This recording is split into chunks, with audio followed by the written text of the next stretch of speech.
All right, everyone. So it looks like the aftermath of this Diddy docuseries just keeps evolving and developing by the minute. Today on The Breakfast Club, Lauren LaRosa reported that she spoke to the manager of the Biggie Smalls estate, Wayne Barrows, and Mr. Barrows pretty much shut down everything about Diddy in that docuseries. He goes on to say that the estate, biggest estate, never paid for the funeral. That biggest estate never had any contract issues or money issues with Bad Boy or Diddy. He goes on to say that he knew nothing about the Rolling Stone cover controversy. And this is controversial because it goes directly against what Kirk Burrows, the former CEO, co-founder of Bad Boy, said on the docuseries. The former co-founder basically, just to remind everyone, basically said like, hey, I was co-founder of Bad Boy and I was the one that ran the books. I was the one that wrote the checks and paid and ran all the books. And he establishes himself as an authority figure in knowing who got what money and how much and how business was negotiated and handled.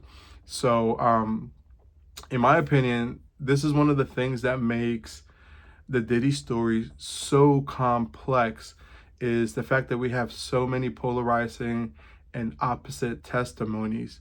Here we have two people who, we view as legitimate sources, and one is saying, hey, our biggest estate is saying, hey, there was no foul play, we good over here. And then you have Kirk, the former Bad Boy CEO or co-founder, saying, hey, there was massive problems. And if we were to break down each of those two people, we could make cases as to why they're not credible. We could say that Kirk is not credible because he might be a frustrated, distressed former employee who's mad about losing his 25% stake in Bad Boy. And with Wayne Barrow, we could say, of course he's going to agree, because it's in the best interest of the Biggie estate to maintain a good relationship with Diddy for future business opportunities. So that's all our polarization and not really knowing who to believe is what makes this case so complex. And honestly, it is, just generally speaking, is one of the difficult parts of the court of public opinion, because unless they're under oath in front of an actual judge and in front of actual lawyers presenting facts and evidence, and them having to defend that in a courtroom, is really difficult for us like normal people to kind of dissect this and discern this. And that's one of the difficult things about the court of public opinion, like who's telling what and why. I know that after reading some of the comments underneath of the Breakfast Club YouTube page, a lot of the top comments seem to be of the mindset of like, hey, this is Diddy's team, PR team, Diddy's PR team kind of at work. And that's a completely legitimate take. On my past videos, I talked about how the docuseries ended, basically saying that Diddy's team manipulated online content creators and online media outlets to push a narrative that painted Diddy as a victim. So in addition to that, we also have to remember, like, Diddy literally owned a media company in Revolt TV. So the man knows how to utilize the media to his advantage and how to create narratives. So, the fact that the average person watching this is kind of picking up on like, hey, this doesn't seem right. Like, and I think the biggest arguments are, it's like, how would the Biggie estate really know what the business dealings were behind the scene? How would they actually know that they were being cheated out of money? Because from their point of view, they might have received money. So it's not saying that Wayne Barrow from the Biggie estate is lying. He might have received money, but like, did he receive the right amount of money? like he might have, from his end, he might have not gotten any contract issues, but he wasn't there behind the scenes. And like, how would he know if there was foul play behind the scenes with the with contract negotiation? And I know that Lauren LaRosa reported that Biggie's mom, when she was alive, it was like her number one priority to make sure that business was in order because they wanted to ensure generational wealth and the finances of Biggie's kids. But even with those good intentions, is very difficult unless you were behind the scenes, like a Kirk Burroughs. Is very difficult to know. I think at this point, because this is the sort of like popular online narrative, is like, how would Biggie's estate even know if there was bad business?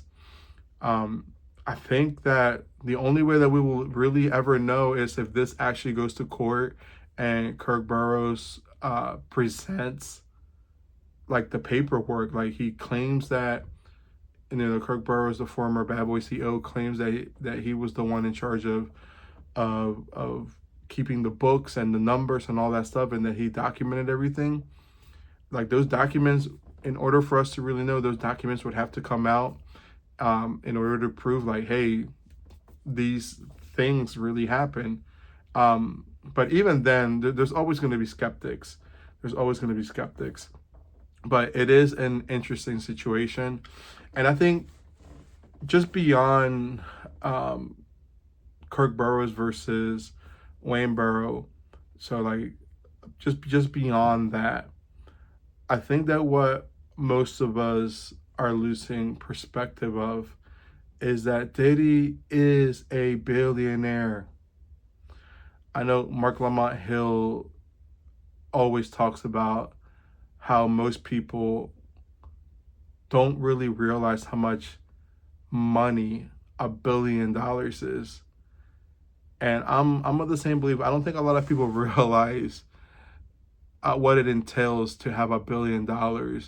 Not only like the dollar amount, but just like, do people realize the level of relationships, connections, networks that you have access to that are so deep and profound, that go decades, relationships that are decades long, that have common interests in mind, big plays. I mean, like I said in my previous videos, Diddy was even in the political sphere.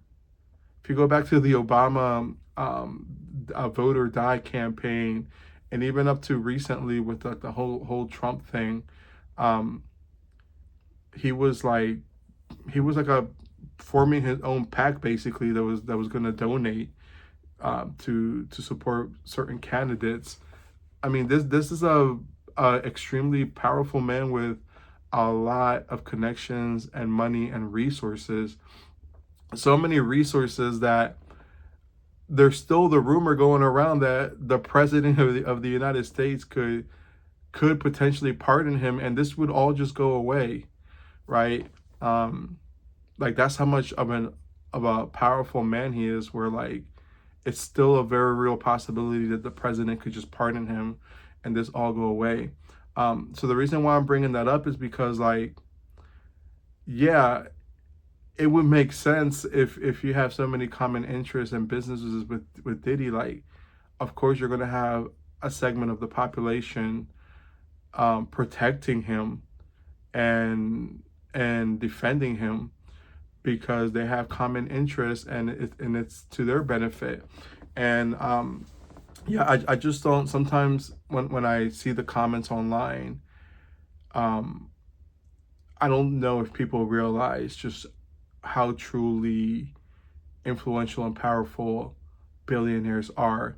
And I think in my first video about the documentary, I alluded to, like, hey, if you really break it down, this is just another story of another billionaire, which is why a lot of people think that amassing $1 billion is so unethical, right?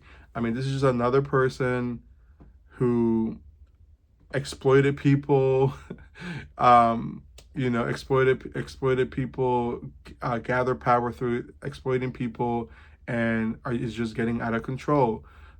We see it with Robert Kraft, the owner of the New England Patriots. He had a scandal with stuff a couple years ago. I just leave it at that. The former owner of the Clippers, we all know about the rants he went through. We know about like the Jeffrey Epstein stuff. I mean, the current president. We recently, in recent events, we have seen time after time after time, like billionaires just doing a lot of foul stuff. I mean, literally Bezos, the owner of Amazon, like flying his girlfriend and their friends to the moon just for no reason, just to be wasteful. Elon Musk doing a bunch of crazy, like weird stuff, making a lot of weird comments. I think definitely in the recent in recent history, we've seen time after time after time evidence of billionaires just kind of playing in our faces, and Diddy is definitely part of that club. Like, he's elite. He owned a media company. He has political influence. He has. It's so much bigger than just the music business, which kind of like, it kind of drives me nuts when I see a lot of the conversations being limited to just the music business. Like, no, this is not just about he's not just a powerful man in music. He's a powerful man in media and business and politics. He truly is a powerhouse, and it's going to be difficult, it's going to be difficult going forward to really bring him down or like even impact him at all. The man, like I said, as long as he can keep the narrative neutral, where someone says something negative about him and another person shows up, just counters that.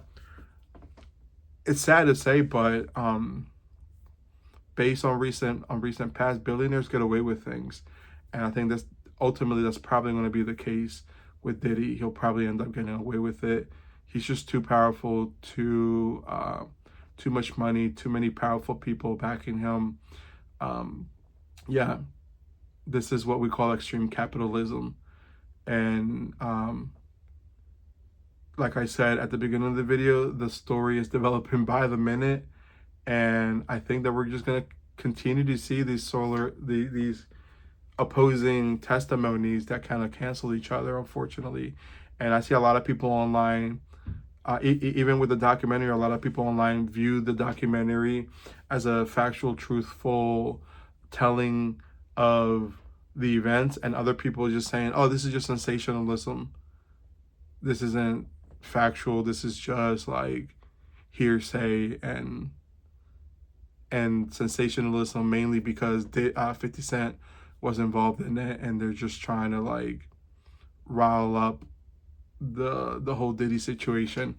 So particularly with this Diddy case, like we see that time after time after time, and maybe the comments online are true. Maybe it is the Diddy PR team at work, but just remember, this isn't any PR team. This is a billionaire, powerful man who owned a media company, has political connections.